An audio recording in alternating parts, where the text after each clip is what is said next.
tình chúng ta bây giờ chia hai. Lệ rơi mãi ướt đẫm khóe môi, đã chia đôi mắt rồi, giờ nhớ em nhiều và biết em đang ở đâu.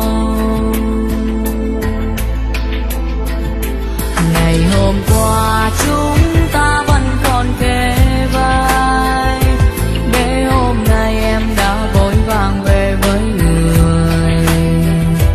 Tình là chi thế gian phải sau biệt ly, bước ra đi cho lệ buồn ướt đi.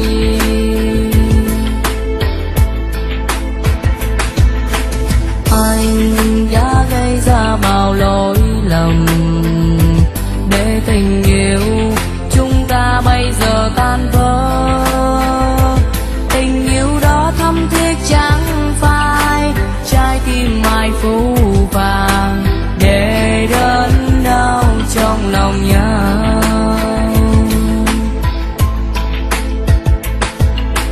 Bao ngày qua tiếng yêu vẫn còn đong đầy, nhưng tại sao tình chúng ta bây giờ chia hai?